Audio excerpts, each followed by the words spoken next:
I am here to tell you how nature has inspired my quest for the ideal catalyst. So before coming to Northwestern, I actually went to the University of Miami for undergrad. And in front of the library, we had this big open space that we called the Green, where people like to go and relax, play some Frisbee.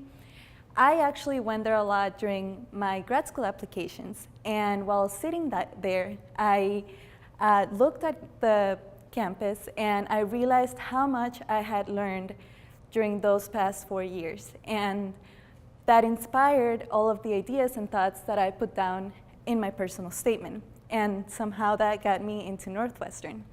And so nature has its way of inspiring thoughts and ideas in us. And one big example, one really famous example of that is the famous story of the apple that fell on Isaac Newton's head that inspired his theory on gravity.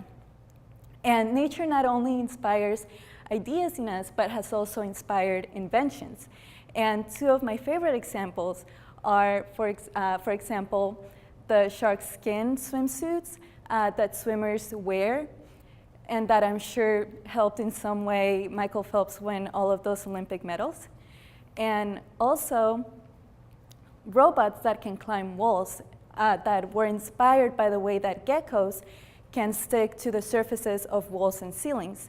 And maybe someday we can learn from that and figure out how we can also climb walls like Spiderman. But my favorite creation of all from nature, and that affects my research the most, are enzymes.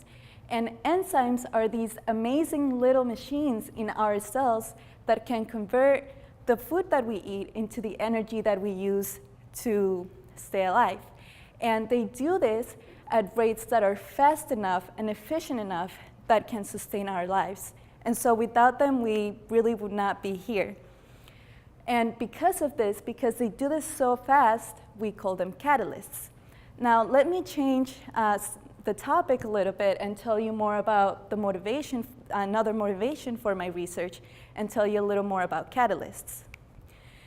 Now, almost everything in our lives depend on catalysts. The cars that we drive, the fuels that we use to drive them, electronics, plastics, the clothes that we wear, all of those things are made from materials that came from commodity chemicals that initially came from oil.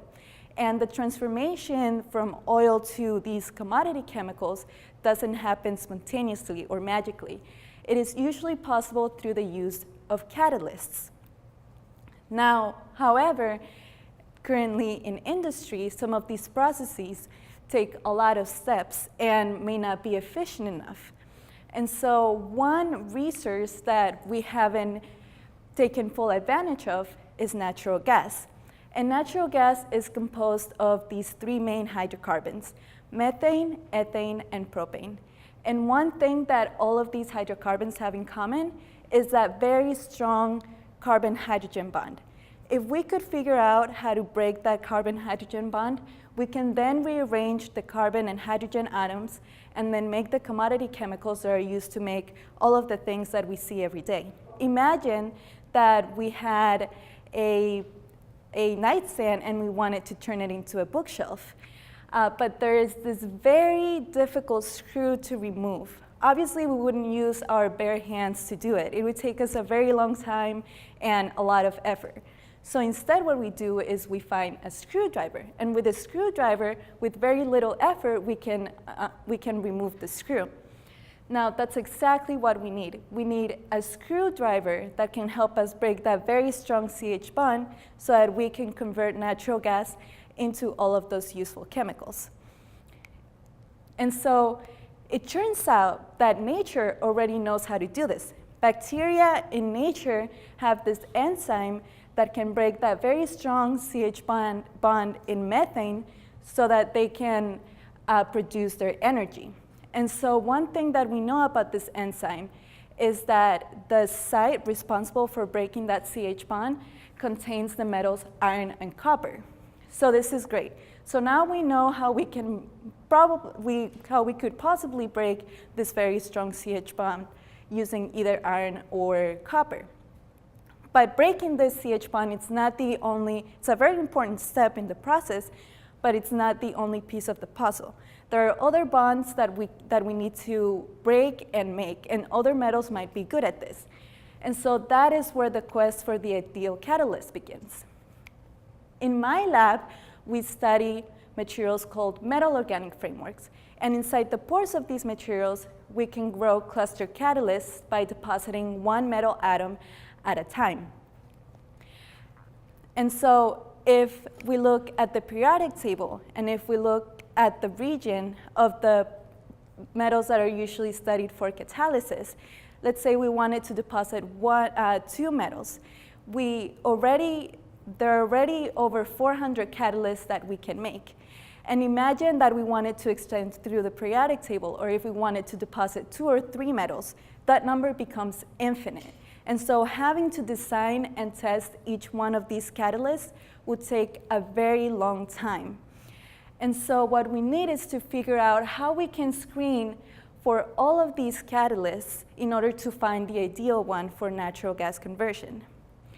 And so the way that we can do this is we can find some characteristic about the catalyst that can give us some characteristic or descriptor about the catalyst that can give us some idea of how good it is for a particular reaction.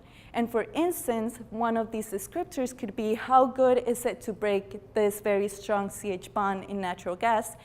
And another descriptor could be how good it is for making or breaking another bond that is important for the conversion.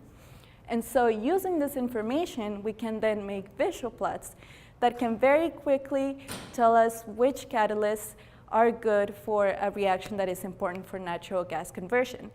And then what we can do is take the set of catalysts, go to the experimentalists, and tell them, these are the catalysts that you should be trying to design and test because we find that they're very active and selective for the reaction that you're interested in.